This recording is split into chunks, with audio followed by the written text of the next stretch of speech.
Women founders only get 7% of venture capital in this country. Only 7% of venture capitalists are women. And something that's increasingly important, only 7% of stories in the business media are about women founders. So we have to see it to be it, and we have to change that. According to the Huffington Post, women are less likely to receive the first critical promotion to manager. Corporate America promotes men at 30% higher rates than women. As of 2016, women working full-time in the United States typically were paid just 80% of what men were paid, a gap of 20%. I can tell you that women in all of those areas have the most potential to succeed, but they are facing numerous barriers. Despite the barriers that still exist today, the 19th Amendment guarantees one equal opportunity between men and women, the right to vote. Why wouldn't you have such a large portion of your society not participating in politics? Equality for women has been a national struggle since the Seneca Falls Women's Suffrage Convention of 1848. Soon after, the desire to vote became priority in the women's rights movement. It wasn't until the early 20th century that women were acknowledged by the American government for their efforts at Seneca Falls. At least recently, women outvote the men, and so you're looking at over half the population at one point was not able to participate in our government. Activists continue to raise public attention and support in order to urge the government to officially ratify the right to vote. Some states early on for quite a few years actually allowed women to vote. By 1920, the American government finally passed the 19th Amendment, which granted women the freedom to vote. This kind of set the standard that sex could not keep you from voting in our elections. High school senior Emily Manzer is a head editor-in-chief of the award-winning broadcast program WCTV 19. However, she is also one of the many young females that acknowledges gender inequality in the United States and fears how that will affect her future after high school.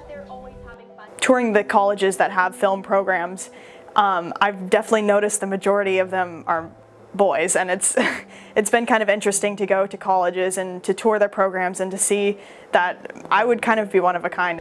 But according to analyst Vicky Chabot, individuals like Emily may endure sexist bias due to the lack of societal push with the matter. If we had better public policies that address the needs of both women and men, we would be in a better place to create a more equal workplace and a more equal society. Although Emily anticipates facing hardship in her pursuit of film, she stays hopeful in the fact that provisions like the 19th Amendment serve as a gateway to achieving equality.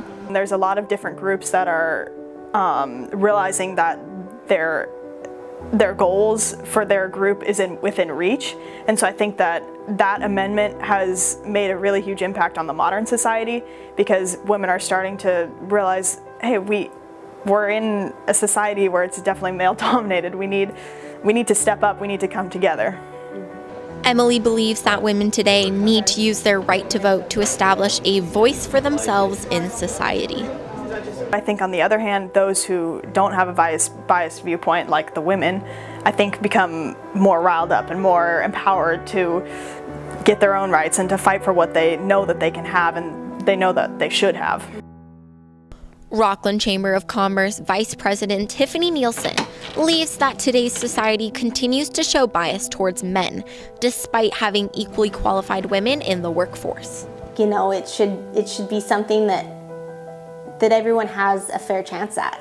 You know, if they're qualified, if they're put in the hard work, if they've, done those steps that gets them to the door, I think everyone should have a fair opportunity to be able to enter into that door and fly and do really great things. By the Constitution giving women the right to vote, a precedent was set for women to fight for their rights. It gave women a voice, a true voice, to be able to not only vote, but I think be heard in all sorts of areas. Although the 19th Amendment grants a fundamental right for women, their push for equality faces many barriers that keep society from advancing. So one is that it's pretty easy for employers still to discriminate and pay women and men different amounts based on a pretty loose definition of business necessity. There's a lot of improvement that can be made, and it just is going to take a lot of courageous women to just step forth and know that they can do it. So I think it's just feeling confident enough to go out there and to assert your leadership and be that mentor that other girls or other women are looking for. We together are powerful, and we are a force that cannot be dismissed or written off onto the sidelines.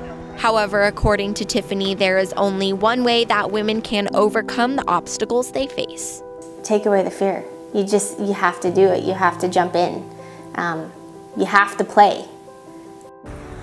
As a young woman exiting this high school, I believe that the 19th Amendment has given me the opportunity to go to college and create a successful future for myself. The right to vote is essential in maintaining our voice in society. However, it is going to take strong, independent women like us to break the existing stigma surrounding gender roles and equality. The 19th Amendment was the first step in overcoming these barriers and created the women's rights movement that you see today. Unequal opportunity is not what the Constitution or our country represents. America is a place to follow your aspirations. For us, that can only be done if women are given the fair chance to do so. And that is why the provision of the 19th Amendment is important to us.